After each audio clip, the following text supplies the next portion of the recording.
Jennifer, that woman is using your friendship to access a lifestyle she could never afford on her own, Marcus Wellington said to his wife. He thought he could humiliate Sarah Chen with impunity, dismissing her as just another poor friend of his wife who didn't belong in his elite world. But sometimes the universe has a way of serving justice so perfectly orchestrated that it seems too good to be true.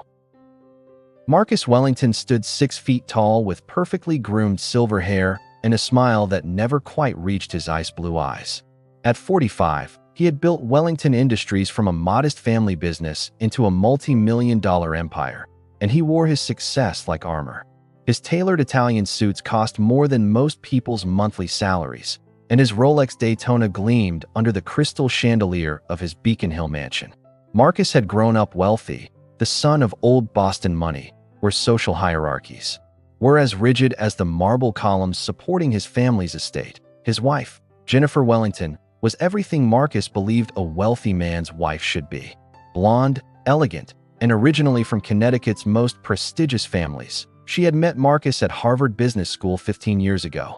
Jennifer possessed that particular brand of refined beauty that comes from generations of good breeding and expensive skincare.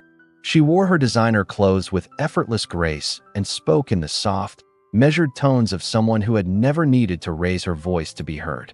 But beneath her polished exterior, Jennifer harbored a deep loneliness that her husband's wealth couldn't fill. Sarah Chen was Jennifer's unlikely best friend, a relationship that had blossomed during Jennifer's volunteer work at the local community center. Sarah was 32, with straight black hair she kept in a simple ponytail and kind brown eyes behind wire-rimmed glasses. She dressed modestly in clothes from Target and thrift stores, always carrying a worn leather messenger bag that had seen better days. Sarah lived in a small apartment in Chinatown, where she cared for her elderly mother and worked multiple part-time jobs to make ends meet.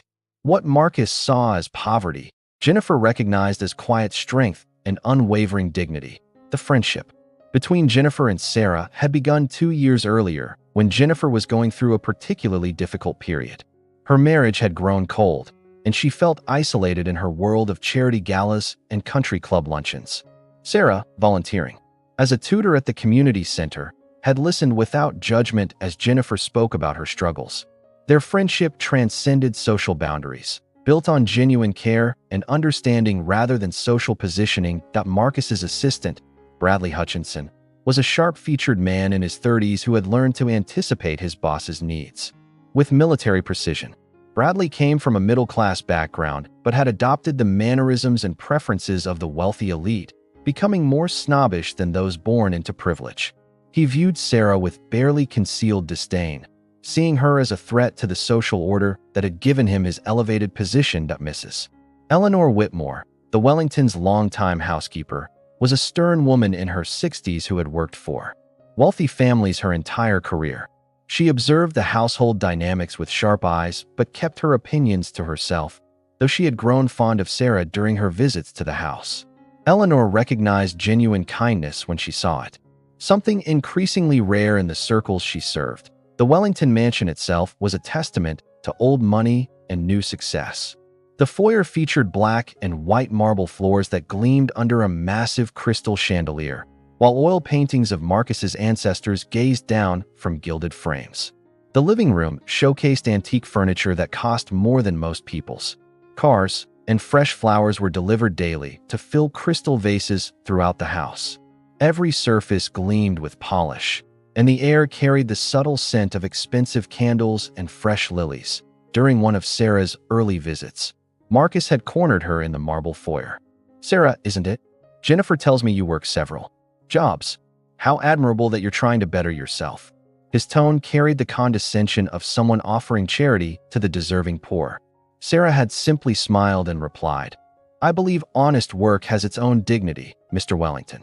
I'm grateful for the opportunities one have." Her quiet confidence had surprised him, and he'd found himself momentarily off balance. Jennifer often invited Sarah for dinner, much to Marcus's barely concealed irritation. During these meals, Sarah would listen attentively to Marcus's business stories, asking thoughtful questions that demonstrated a sharp intelligence he hadn't expected. "You seem to understand corporate strategy quite well for someone in your position," Marcus had observed during one dinner, his words carefully chosen to remind Sarah of her place. Sarah had responded gracefully, "I find business fascinating. There's so much strategy involved in making organizations successful." The tension between Marcus and Sarah began escalating during Jennifer's birthday party 6 months ago. The event was held in the Wellington's manicured garden, with string lights twinkling between ancient oak trees and servers in white jackets circulating with champagne and hors d'oeuvres. The guest list read like a who's who of Boston society, from politicians and judges to prominent business leaders and their impeccably dressed wives. Sarah arrived wearing a simple navy dress from a department store clearance rack, her one pair of dress shoes polished to their best shine. She carried a small gift wrapped in paper she'd saved from Christmas, a handmade photo album documenting her friendship with Jennifer. The contrast between her modest appearance and the designer gowns around her was stark, and Marcus noticed immediately. "Jennifer, darling, perhaps Sarah would be more comfortable with the catering staff," Marcus had whispered to his wife as guests began arriving. "I'm sure they could use extra help tonight." Jennifer's face had flushed with embarrassment and anger. "Marcus, Sarah is my friend and my invited guest. She belongs wherever I say she belongs." The exchange was overheard by several guests, including prominent socialite Catherine Morrison, who raised an eyebrow at the public display of marital tension. Throughout the evening, Marcus made subtle but cutting remarks designed to highlight Sarah's different economic status. When Sarah complimented the beautiful garden, Marcus replied loudly enough for others to hear, "Yes, it costs more to landscape than most people make in several years. But then, not everyone can appreciate true quality." Sarah's cheeks had colored slightly, but she maintained her composure, responding, "Beauty doesn't always require a price tag, Mr. Wellington. Some of the most stunning gardens grow wild." The situation escalated when guest Harrison Brooks, a prominent venture capitalist, began an animated conversation with Sarah about emerging market trends. Sarah demonstrated knowledge that surprised everyone present, discussing technological innovations and market dynamics with sophisticated understanding. Marcus watched with growing irritation as Harrison listened respectfully to Sarah's insights, even taking notes on his phone. "How fascinating that you know so much about venture capital," Marcus interrupted, his voice dripping with false curiosity. "Did you read about this in the library?" The question was designed to embarrass Sarah and remind everyone of her presumed educational and economic limitations. Harrison looked uncomfortable, while several other guests shifted awkwardly. Sarah's response was measured and graceful. "I believe knowledge comes from many sources, Mr. Wellington. Sometimes the most valuable insights come from observing rather than just reading." Her quiet dignity in the face of his public humiliation attempt only seemed to anger Marcus further. Jennifer's college roommate, Patricia Hamilton, witnessed the exchange and later pulled Jennifer aside. "Jenny, what's wrong with Marcus tonight? He's being unnecessarily cruel to your friend." Jennifer's eyes filled with tears as she struggled to defend her husband's behavior while protecting her friend. "He's under a lot of pressure at work. He doesn't mean to be unkind." But even as she said the words, Jennifer knew they weren't true. The evening's most uncomfortable moment came during the toast. Marcus raised his champagne glass and began speaking about Jennifer's wonderful friends, pointedly mentioning several wealthy socialites by name while deliberately omitting Sarah. "To Jennifer, who attracts the finest people Boston has to offer," he concluded, his eyes briefly meeting Sarah's with unmistakable dismissal. Later that night, after the last guest had departed, Jennifer confronted Marcus in their bedroom. The room was elegantly appointed with silk wallpaper and antique furniture, but the atmosphere was thick with tension. "How could you treat Sarah that way? She's never done anything but be kind to both of us." Marcus loosened his tie and replied coldly, "Jennifer, that woman doesn't belong in our world. She's using your friendship to access a lifestyle she could never afford on her own." Mrs. Whitmore, who had been cleaning up after the party, overheard parts of the argument from the hallway. She had watched Sarah throughout the evening, noting how gracefully the young woman had handled each slight, never losing her dignity despite the obvious attempts to humiliate her. In her decades of service to wealthy families, Eleanor had learned to recognize genuine character, and Sarah possessed it in abundance. The next morning, Sarah called Jennifer to thank her for the lovely evening. Your garden party was beautiful, Jenny. Thank you for including me. There was no mention of Marcus's behavior, no complaint about the obvious snubs she'd endured. Jennifer broke down crying during the phone call, apologizing profusely for her husband's treatment of her friend. The harassment escalated significantly 3 months later when Sarah began occasionally picking up Jennifer for their weekly coffee dates. Marcus had specifically forbidden Jennifer from driving to Sarah's neighborhood, claiming it was unsafe for someone of her social standing. Sarah, understanding the delicate dynamics, had graciously offered to come to Jennifer instead, taking 2 buses to reach the upscale area where the Wellingtons lived. One rainy Tuesday morning, Sarah arrived at the Wellington mansion wearing a worn raincoat and carrying a small umbrella with 2 broken spokes. She was 15 minutes early and waited respectfully outside the front gate rather than presuming to ring the bell immediately. Marcus, leaving for work, spotted her through the window of his Mercedes as his driver prepared to depart. "Stop the car, James," Marcus commanded his driver, a quiet man named James Morrison who had worked for the family for 8 years. Marcus rolled down his window and called out to Sarah with false concern. "Sarah, what are you doing standing in the rain like some sort of vagrant? Are you here to ask Jennifer for money again?" Sarah's composure remained intact despite the public humiliation. Several neighbors walking their dogs had stopped to observe the scene, recognizing Marcus Wellington and clearly wondering who this poorly dressed woman was and why he was speaking to her so harshly. "Good morning, Mr. Wellington. Jennifer and I have coffee plans at 9. I'm simply waiting until the appropriate time to ring the bell." "How considerate of you to be mindful of appropriate behavior," Marcus replied with cutting sarcasm. "Though I wonder if it's appropriate for someone in your circumstances to be taking up so much of my wife's valuable time. Jennifer has important social obligations, charity boards that require her attention.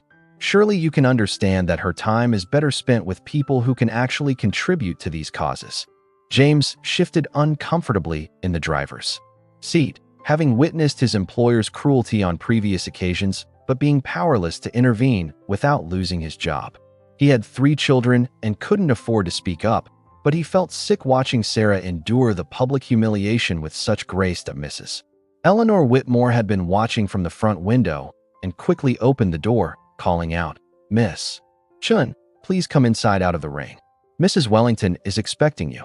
Eleanor's intervention was both protective and defiant, though subtle enough that Marcus couldn't directly criticize it without appearing petty. The most devastating incident occurred 6 weeks later during Jennifer's charity luncheon for the Boston Children's Hospital. The event was held at the exclusive Beacon Hill Club, where crystal chandeliers cast prismatic light over tables set with fine china and sterling silver. 50 of Boston's most prominent women attended, each representing significant wealth and social influence. Jennifer had hesitantly asked Marcus if Sarah could attend as her guest, explaining that Sarah had volunteered hundreds of hours at children's charities and genuinely cared about the cause. Marcus had agreed with apparent magnanimity, but his smile had carried a predatory quality that should have warned Jennifer of his intentions. Sarah arrived wearing her best dress, a simple black outfit she'd purchased at a consignment shop, and altered herself to ensure a proper fit.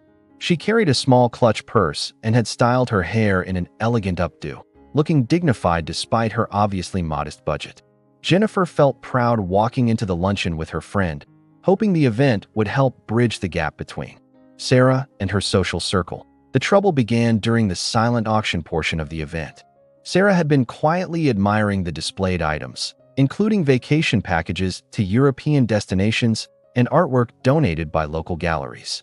When she paused to read the description of a weekend at a Martha's Vineyard estate, Marcus approached, with several other prominent business leaders in tow. "Sarah, see anything that catches your fancy?"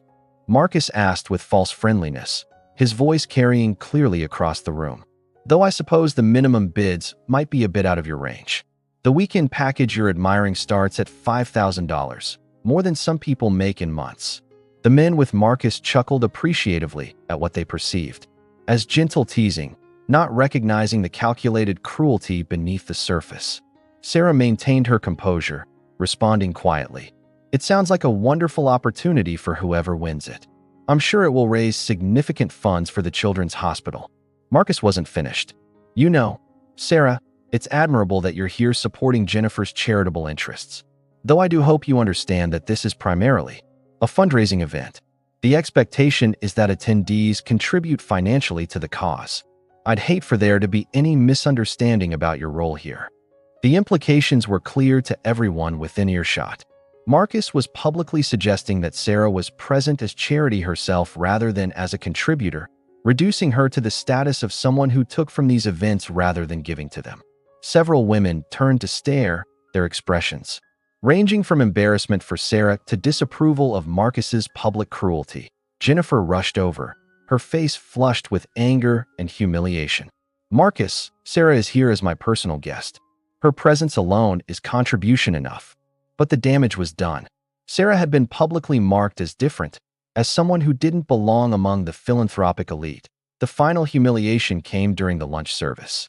Marcus had quietly spoken to the event coordinator, suggesting that Sarah might be more comfortable helping in the kitchen rather than sitting with the donors. When Sarah returned from the restroom, she discovered that her place setting had been removed and she was being directed by staff to assist with serving duties. Jennifer was mortified when she realized what had happened. She stood up from the head table and announced loudly enough for everyone to hear, "There's been a terrible mistake. Sarah is my guest and should be seated beside me immediately." The room fell silent as staff scrambled to reset Sarah's place, but the humiliation was complete. Every woman present understood exactly what had transpired and who was responsible. Sarah handled the situation with remarkable grace, quietly taking her restored seat and participating in conversation as if nothing had happened. But Jennifer could see the pain in her friend's eyes, the way her hands trembled slightly as she lifted her water glass. That night, Jennifer confronted Marcus in their bedroom with unprecedented fury. "How dare you humiliate my friend like that? How dare you use your influence to make her feel unwelcome at a charity event?" Marcus's response was cold and calculating. "Jennifer, that woman is embarrassing you by association. People are starting to talk about your choice in friends. It reflects poorly on both of us." The final confrontation erupted 2 months later during the most important business event of Marcus's year. Wellington Industries was hosting a celebration for their acquisition of Morrison Technologies, a deal worth $50 million that would cement Marcus's position among Boston's business elite.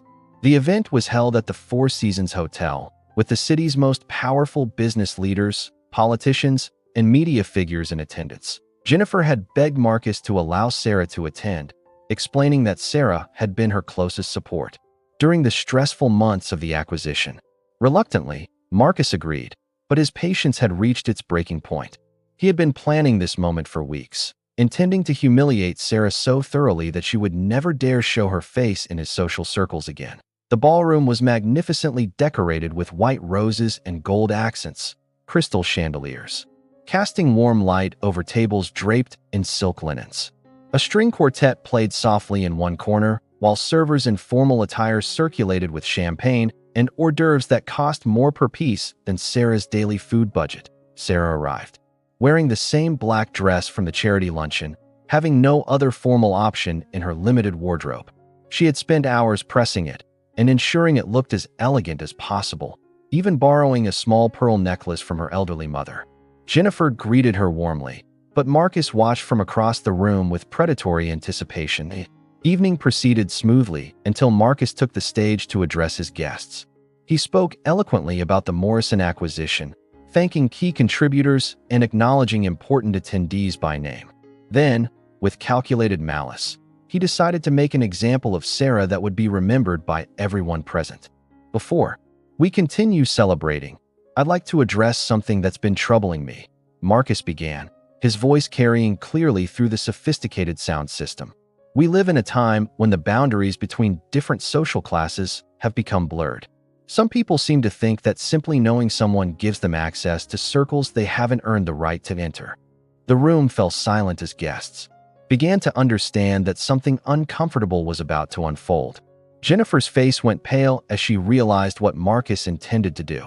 Sarah, standing near the back of the room, felt dozens of eyes turning toward her as Marcus's words clearly targeted her presence. "I see people at events like this who contribute nothing but expect to enjoy the benefits that come from others. Hard work and success. They use friendship as a way to access lifestyles they could never afford on their own merit. This bothers me because it cheapens what we've all worked so hard to achieve. The cruelty was breathtaking in its calculation. Marcus was publicly humiliating Sarah in front of Boston's most influential people, ensuring that she would never be welcome in these circles again. He was using his position and power to destroy her dignity before an audience that included politicians, judges, business leaders, and media figures who would spread the story throughout the city. Jennifer stood up from her table, her chair scraping loudly against the floor. Marcus stopped this immediately, but her husband continued, now speaking directly to Sarah while addressing the room. Some people need to understand that there are consequences when you try to rise above your station, through manipulation rather than merit. Sarah stood perfectly still, her dignity intact despite the devastating public attack. Every person in the room was watching her, waiting to see if she would crumble under the assault. The silence stretched endlessly as Marcus finally concluded his cruel speech and returned to his prepared remarks about the business acquisition, but the damage was complete. Sarah had been publicly branded as a social climber, a manipulator who used friendship to access privilege she hadn't earned. In Boston's tight-knit elite circles, this kind of public humiliation was a social death sentence. Word would spread quickly, and Sarah would never be welcome at another society event as the evening continued. Guests whispered among themselves about what they had witnessed. Some felt uncomfortable with Marcus's cruelty, but most accepted it as the natural order of things. Social boundaries existed for a reason, and those who crossed them needed to face consequences. What would you do if someone humiliated your best friend like this in front of hundreds of people? Could you forgive such calculated cruelty? Sarah quietly slipped out of the ballroom without saying goodbye, unable to face the stares and whispers that followed her. Jennifer found her in the hotel lobby 20 minutes later, tears streaming down her face as she waited for a taxi that would take her back to her modest apartment and ordinary life. "Sarah, I'm so sorry. I had no idea he would do something so horrible." Jennifer was crying as hard as her friend, devastated by her husband's public cruelty and her own inability to prevent it. Sarah embraced her friend gently, offering comfort, despite being the victim of the attack. "It's not your fault, Jenny. Your husband made his feelings clear, and perhaps it's better this way. I don't want to cause problems in your marriage."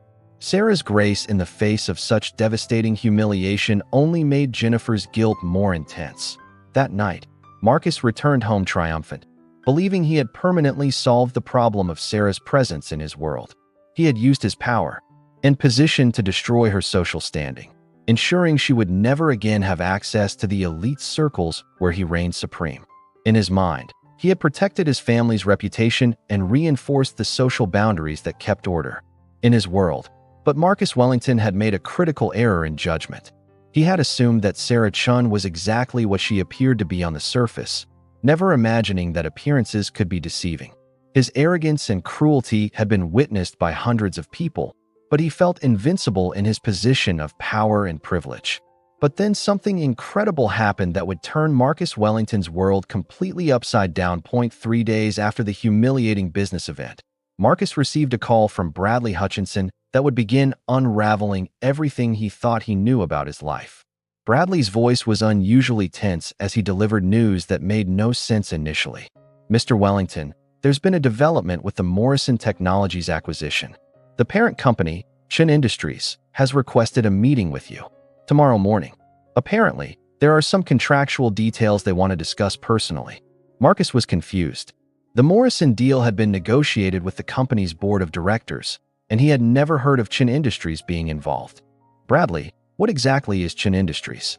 "Morrison Technologies is privately held by the Morrison Family Trust." Bradley's research had uncovered disturbing information. "Sir, it appears that Chen Industries has been the silent majority shareholder in Morrison Technologies for the past 3 years.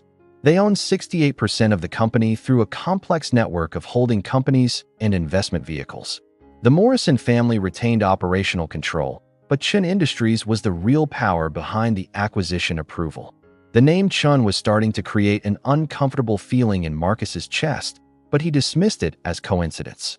There were thousands of Chens in the business world, and it was impossible that Sarah could be connected to a company powerful enough to orchestrate a $50 million acquisition.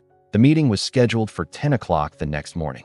At Chen Industries headquarters, an address that surprised Marcus when he looked it up.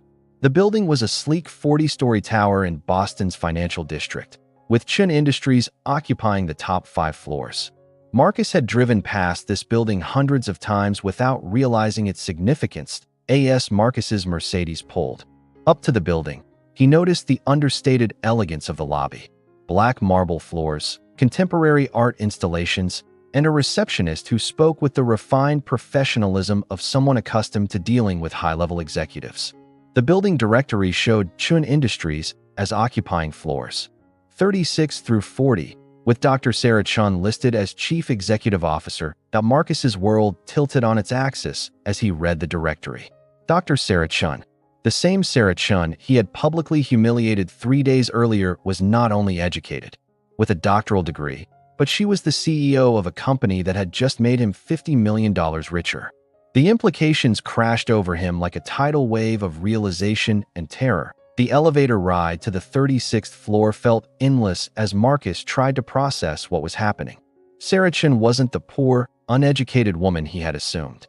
She was the head of a major corporation, sophisticated enough to orchestrate complex business deals while maintaining complete anonymity about her true identity and wealth. The reception area of Chen Industries was elegantly appointed with modern furniture and original artwork that Marcus recognized as pieces worth hundreds of thousands of dollars. Floor-to-ceiling windows offered panoramic views of Boston Harbor, and everything spoke of quiet, sophisticated wealth that made even Marcus's mansion seem ostentatious by comparison. A professionally dressed assistant greeted Marcus with polite efficiency. "Mr. Wellington, Dr. Chen is waiting for you in the conference room. Please follow me." As they walked down a hallway lined with photographs of Chen Industries' various business interests, Marcus began to understand the scope of what he was dealing with. The company had investments in technology, real estate, renewable energy, and dozens of other sectors. The conference room doors opened to reveal Sarah Chen seated at the head of a polished mahogany table. But this wasn't the modestly dressed woman Marcus had known. Sarah wore an impeccably tailored charcoal business suit that probably cost more than most people's monthly salaries. Her hair was professionally styled, and she wore subtle but expensive jewelry. Most striking was the transformation in her demeanor. The quiet deference was gone, replaced by the confident bearing of someone accustomed to commanding boardrooms full of powerful executives. "Good morning, Marcus," Sarah said, her voice carrying new authority. "Please have a seat. We have quite a lot to discuss about your recent acquisition and your future business prospects in Boston." Marcus sank into the offered chair, his mind reeling as he tried to understand how dramatically he had misjudged everything. The woman he had publicly humiliated as a poor social climber was sitting across from him as one of Boston's most powerful business leaders, and she held significant control over his professional future. Can you imagine discovering that the person you'd been tormenting was actually more successful than you could ever dream of being? Sarah leaned back in her executive chair and began explaining the situation with the calm precision of someone who had been planning this moment for months. Her transformation from the humble woman Marcus had known was so complete that he struggled to reconcile the two versions of Sarah Chen sitting before him. "Let me help you understand what's been happening, Marcus. 3 years ago, I began acquiring shares in Morrison Technologies through various investment vehicles. My doctoral degree from MIT and my MBA from Wharton gave me the analytical skills to identify undervalued companies with strong growth potential. Morrison Technologies was exactly that, a solid company whose family ownership structure made it vulnerable to acquisition." Marcus listened in stunned silence as Sarah outlined a business strategy that was more sophisticated than anything he had ever conceived. She had spent years building a diverse portfolio of investments while living modestly to avoid drawing attention to her growing wealth and influence. "My friendship with Jennifer was genuine from the beginning, Marcus. I never intended to become involved in your business dealings. But your behavior toward me, particularly your need to publicly humiliate someone you perceived as beneath you, created an opportunity one couldn't ignore." Sarah's assistant, Patricia Wong, entered the conference room with a thick file folder. Patricia was a sharp woman in her 30s who clearly commanded respect throughout the organization. Dr. Chen, I have the Wellington Industries analysis you requested, along with the preliminary reports from our research team. As Patricia spread documents across the conference table, Marcus began to understand the depth of Sarah's preparation. Chen Industries had compiled exhaustive research on Wellington Industries' business operations, financial structure, key clients, and competitive vulnerabilities. They knew more about his company than Marcus himself in some areas. Over the past 6 months, while you were focused on humiliating me at social events, my team was analyzing your business model and identifying pressure points. Wellington Industries is successful, but it's built on relationships that could be disrupted by someone with sufficient influence in Boston's business community. Sarah's plan was elegant in its simplicity and devastating in its potential impact. Chen Industries had quietly acquired minority stakes in several of Wellington Industries' key clients, giving Sarah influence over relationships that Marcus had taken for granted. More significantly, they had identified Wellington Industries' primary vulnerability, an over-reliance on 3 major contracts that generated 60% of the company's revenue. The Morrison Technologies acquisition was Phase 1, Marcus. By allowing you to purchase a company I controlled, I gained detailed insight into your business practices, your financial structure, and your strategic planning process. Your legal team was required to share extensive documentation during the due diligence process, giving me a complete picture of your operations. Marcus found his voice for the first time since entering the conference room. Sarah, I don't understand what you're trying to accomplish here. If this is about the things I said, I apologize. I was protecting my wife from what I saw as inappropriate social climbing. Sarah's smile was patient but cold. Marcus, this isn't about social climbing or your wife's friendships. This is about power, respect, and the consequences of using your position to deliberately hurt people you perceive as powerless. You made assumptions about me based on my appearance and my modest lifestyle, never considering that someone might choose to live simply while building substantial wealth and influence. The revelation continued as Sarah explained her background. After earning her doctorate in electrical engineering from MIT, she had worked for several major technology companies before starting her own consulting firm. Her expertise in emerging technologies had made her wealthy by 30, and she had spent the subsequent years building Chen Industries into a diversified investment company with assets worth over $200 million. I maintained a modest lifestyle because I learned early that wealth attracts the wrong kind of attention. Living simply allowed me to observe people's true character without the filter of their reaction to money. Your treatment of me showed me exactly who you are, Marcus. Sarah's mother, whom Marcus had assumed was a burden Sarah carried out of duty, was actually a retired economics professor who had helped Sarah understand market dynamics and investment strategies. The small apartment in Chinatown was Sarah's choice, a way to stay connected to her roots while building her business empire. The part-time jobs I worked were volunteer positions with organizations I supported financially. I've donated millions to educational and social programs over the past decade, but I prefer to do so anonymously. Unlike some people, I don't need public recognition for my charitable work. As the scope of Sarah's deception became clear, Marcus realized that every interaction they'd had was part of a larger evaluation. Sarah had been studying him, learning his weaknesses and motivations while appearing to be nothing more than Jennifer's modest friend. His arrogance and cruelty had been observed and cataloged by someone with the resources and intelligence to use that information against him. Tomorrow morning, Marcus, you're going to discover that business in Boston has become much more challenging. For Wellington Industries, several of your key clients have received better offers from competitors, offers that Chen Industries helped facilitate. Your largest contract, worth $23 million annually, has already been terminated. The preparation phase was complete.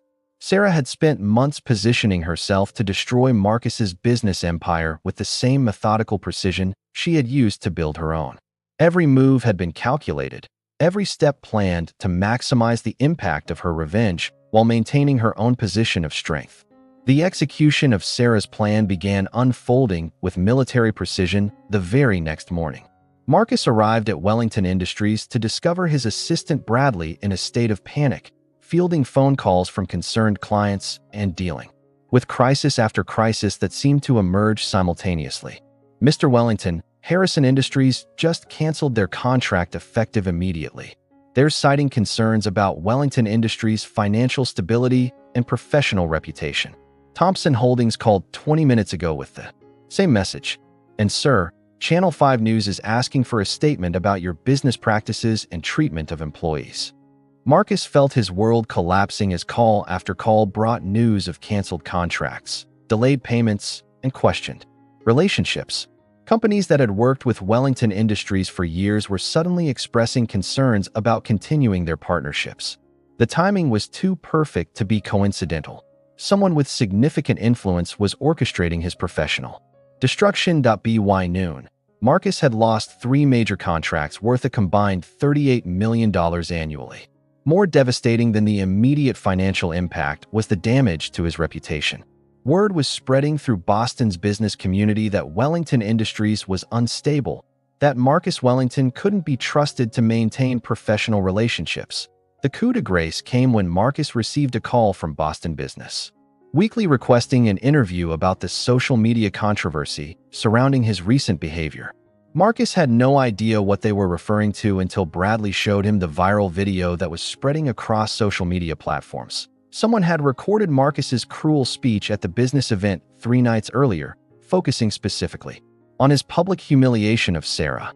The video had been edited to highlight the most devastating moments, showing Marcus using his position to attack someone he perceived as powerless while an audience of Boston's elite watched in uncomfortable silence.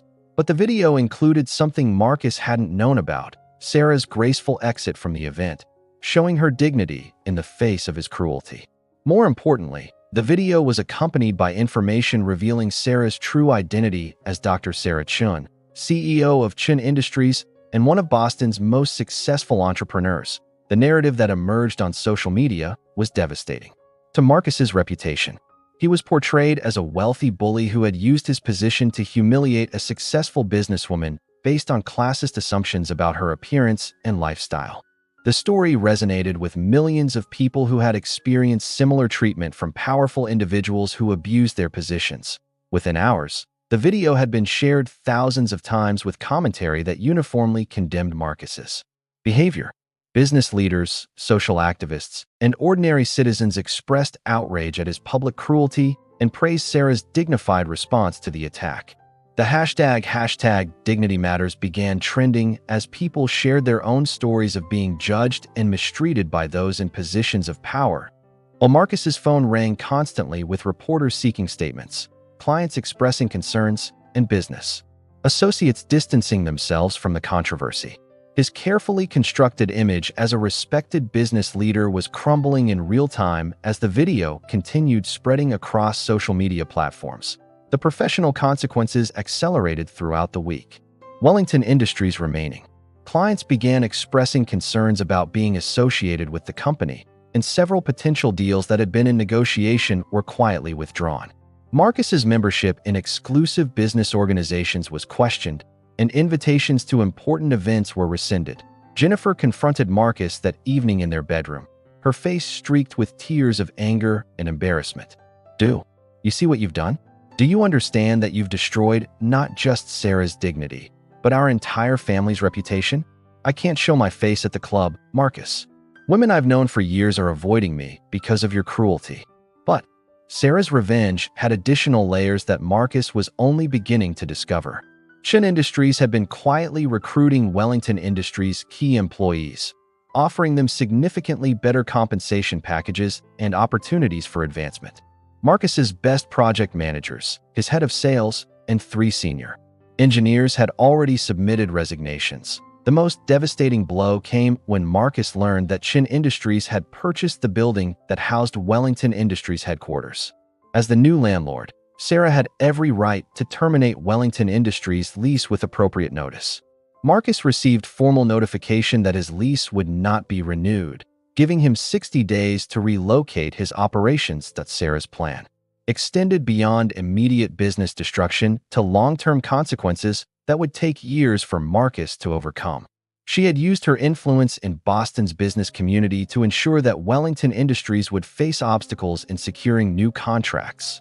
hiring quality employees, and maintaining its market position. The media coverage intensified when investigative reporters began examining Marcus's business practices more closely.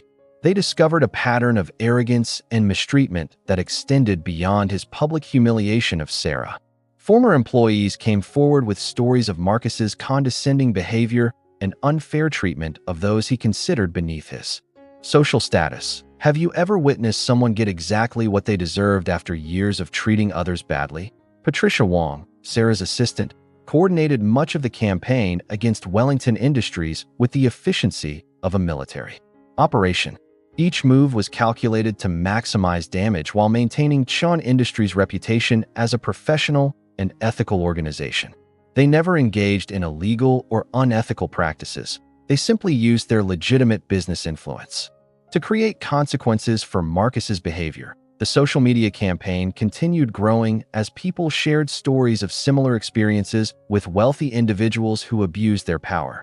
Sarah became a symbol of quiet dignity, triumphing over arrogant privilege, and Marcus became the face of everything people resented about unchecked wealth and powered Mrs. Eleanor Whitmore, the Wellington's longtime housekeeper, quietly gave her notice during the height of the crisis. When Jennifer asked why she was leaving after so many years of service, Eleanor's response was simple and devastating. "Mrs. Wellington, I can no longer work for a family that treats people the way Mr. Wellington treated Miss Chen. Some things matter more than money." The final element of Sarah's revenge was perhaps the most elegant. She arranged for Marcus to receive a formal job offer from Chen Industries, a mid-level position reporting to managers who had formerly worked for Wellington Industries. The salary was less than half what Marcus was accustomed to earning, and the position would require him to demonstrate the kind of humility and respect he had never shown to others. The job offer came with a personal note from Sarah. "Marcus, everyone deserves a second chance to learn how to treat people with dignity and respect. This position would give you that opportunity, though I understand it might not align with your current expectations about your worth in the marketplace." Marcus stared at the job offer in his home office, surrounded by the luxurious possessions that had once symbolized his success and superiority. Now they felt like props in a performance that had been exposed as hollow and meaningless. Sarah Chen had systematically dismantled everything he had built while demonstrating a level of strategic thinking and business acumen that he had never possessed. The woman he had dismissed as a poor social climber had revealed herself to be more successful, more intelligent, and more influential than Marcus could ever hope to be. She had used his own arrogance and cruelty as weapons against him, turning his assumptions about class and power into the instruments of his professional destruction. As Marcus sat in his marble-floored mansion, watching his empire crumble because of his treatment of someone he had considered powerless, he finally understood the true meaning of justice. Sarah Chen had never needed his approval or acceptance. She had been evaluating him the entire time, and he had failed the test spectacularly. And that's how justice was served in the most perfectly orchestrated way imaginable. 6 months after Sarah's revelation, Marcus Wellington was a changed man, though not necessarily by choice. Wellington Industries had been forced to relocate to a smaller office space outside the city center, with a staff reduced by 70% and annual revenue decreased by more than half. Marcus had been humbled by circumstances beyond his control, learning lessons about respect and human dignity that his privileged upbringing had never taught him. Sarah Chen continued running Chen Industries with the same quiet competence she had always demonstrated, though she no longer needed to hide her success from the world. The viral video of Marcus's cruelty had inadvertently made her a public figure, and she used her platform to advocate for treating all people with dignity regardless of their economic status or social position.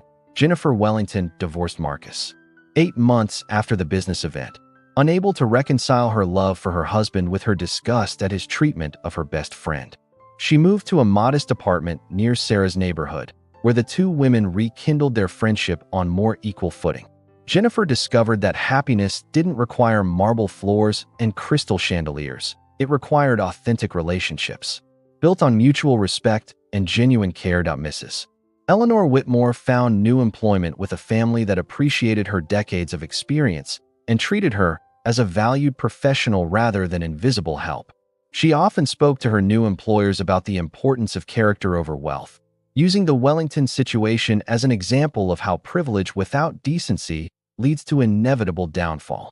Bradley Hutchinson, Marcus's former assistant, was recruited by Chun Industries where his organizational skills were appreciated and properly compensated. Working for Sarah taught him that competence and loyalty were more valuable than social climbing and snobbery. He became a different person in an environment that valued merit over pretension. James Morrison, Marcus's former driver, also found employment with Chun Industries' transportation division, where his years of professional service were respected and rewarded. He no longer had to remain silent while witnessing cruel behavior, working instead for an organization that aligned with his personal values of treating everyone with dignity. The broader impact of Sarah's story extended far beyond the individuals directly involved. The video of Marcus's cruelty and Sarah's dignified response sparked conversations about class, privilege, and the importance of judging people by their character rather than their economic status. Businesses began examining their own cultures to ensure they weren't tolerating similar behavior from executives who abused their positions of power. Marcus eventually accepted a position with a smaller company where he was required to work his way up from the bottom, learning humility through necessity rather than choice. The experience was transformative, though painful, teaching him to appreciate the contributions of people he had previously dismissed as unworthy of his respect. Sarah's mother, the retired economics professor, emerged from the shadows to become a sought-after speaker about building wealth while maintaining personal values. Her story of raising a daughter who chose modesty over ostentation while building a business empire inspired thousands of people to reconsider their own definitions of success. The Chun Industries headquarters became a symbol of how business success could be achieved without sacrificing human decency.